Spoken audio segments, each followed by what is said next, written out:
지금 예배합니다. 5월 12일입니다.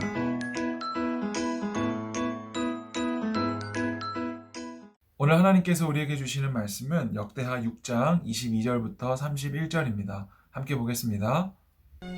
만일 어떤 사람이 그의 이웃에게 범죄함으로 맹세시킴을 받고 그가 와서 이 성전에 있는 주의 제단 앞에서 맹세하거든 주는 하늘에서 들으시고 행하시되 주의 종들을 심판하사 악한 자의 죄를 정하여 그의 행위대로 그의 머리에 돌리시고 공의로운 자를 의롭다 하사 그 의로운 대로 갚으시옵소서. 만일 주의 백성 이스라엘이 주께 범죄하여 적국 앞에 패하게 되므로 주의 이름을 인정하고 주께로 돌아와서 이 성전에서 주께 빌며 간구하거든 주는 하늘에서 들으시고 주의 백성 이스라엘의 죄를 사하시고 그들과 그들의 조상들에게 주신 땅으로 돌아오게 하옵소서. 만일 그들이 주께 범죄함으로 말미암아 하늘이 닫히고 비가 내리지 않는 주의 벌을 받을 때에 이곳을 향하여 빌며 주의 이름을 인정하고 그들의 죄에서 떠나거든 주께서는 하늘에서 들으사 주의 종들과 주의 백성 이스라엘의 죄를 사하시고 그 마땅히 행할 선한 길을 가르쳐 주시오며 주의 백성에게 기업으로 주신 주의 땅에 비를 내리시옵소서.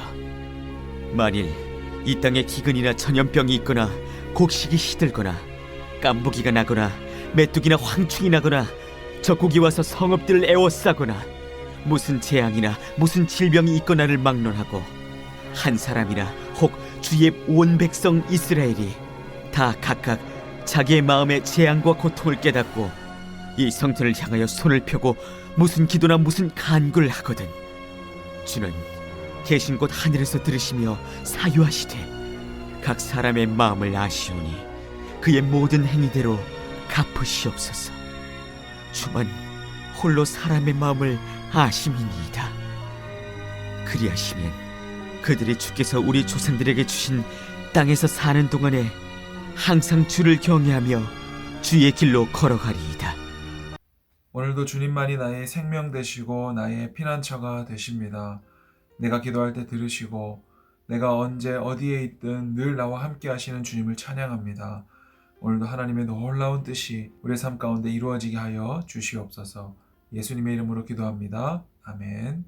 오늘 솔로몬은 이스라엘 백성들이 어떤 죄를 짓든 성전을 향하여 기도하면, 성전에 나와서 기도하면 용서해 달라고 말하고 있습니다. 이웃에게 범죄하였을 때, 그리고 범죄하여 전쟁에 나가서 패했을 때, 그리고 이 땅에 기근이나 전염병이나 깐북이나 메뚜기나 황충이나 이런 재앙이나 질병이 있을 때에도 성전을 향해서 기도하면 하나님께서 이 모든 것을 고쳐달라고 말하고 있습니다. 도대체 성전이 무엇이길래 전쟁에서 패했을 때도, 그리고 이 땅에 메뚜기 떼가 발생해서 기근이나 흉년이나 전염병이 들었을 때도 기도하면 고쳐주셔야 하는가? 도대체 성전이 무엇이죠? 1년에 한 번 대제사장이 들어가서 제사를 드리면 이스라엘 모든 죄를 사함받는 제사를 드리는 것이 바로 성전이었습니다. 그리고 그 지성소에는 흠이 없는 대제사장만 들어갈 수 있었고 죄가 있는 사람이 들어가게 되면 그 자리에서 죽임을 당하게 되었죠. 대제사장이라고 할지라도 죄가 있는 상태로 들어가면 그 자리에서 죽임을 당했습니다. 그곳은 거룩한 곳, 하나님이 임재하시는 곳이었고 그것은 곧 예수님을 상징하는 거라고 했죠. 성전보다 더 큰 이가 왔다. 저 성전을 허물라 3일 만에 다시 지을 것인데 그것은 곧 예수의 육체를 가리킴이라. 그러니까 이 성전은 곧 예수 그리스도를 말하는 거예요. 누구든지 예수님의 이름으로 기도하면 들으시고 죄사해 준다고 말씀하셨던 그 성전이 바로 오늘 이 성전인 것이죠. 그리고 예수님께서 오신 이후로 성전은 바로 우리라고 했죠. 그래서 우리는 예수님의 이름으로 기도할 수 있게 된 거예요. 그래서 가나안 땅을 정복하고 나서 각 지파별로 땅을 분배했을 때도 도피처라는 곳을 곳곳에 설치했습니다.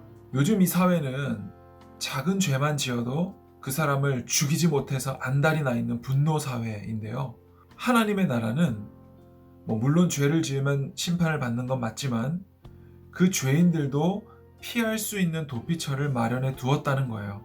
그래서 그곳으로 피하면 누구든지 보복을 당하지 않을 수 있는 은혜가 주어졌다는 것이죠. 그리고 교회를 다니지 않는 사람들도 잘 알고 있는 이에는 이, 눈에는 눈, 이것도 성경에 나오죠. 이것은 그대로 갚아줘라 라는 말이 아니라 내가 이빨에 해당하는 손해를 당했으면 거기까지만 갚아주어라 라는 거예요. 내가 눈에 상해를 입었으면 거기까지만 갚아주라는 거예요.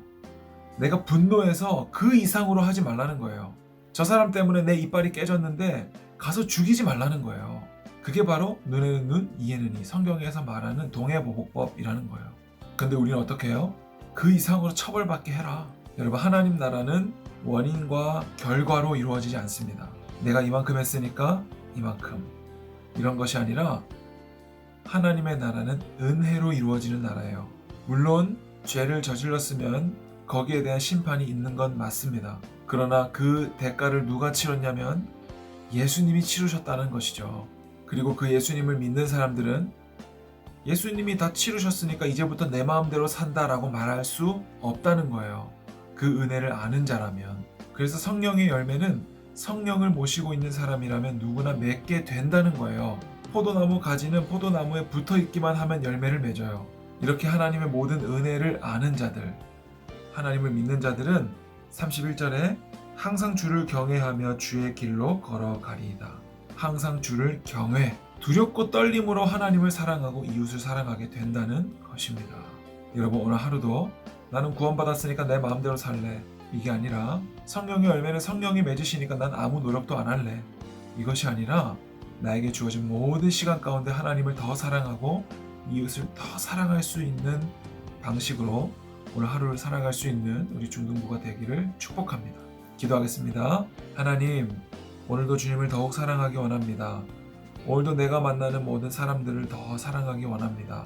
내 힘으로는 할 수 없사오니 하나님께서 베풀어 주신 은혜를 깨달아 그 은혜와 사랑으로 사랑할 수 있도록 도와주시옵소서. 오늘도 성령 하나님께서 성전된 내 안에 함께 계시는 줄로 믿으며 낙심하지 않고 좌절하지 않고 담대하게 오늘 하루를 살아가게 하여 주시옵소서. 예수님의 이름으로 기도합니다. 아멘.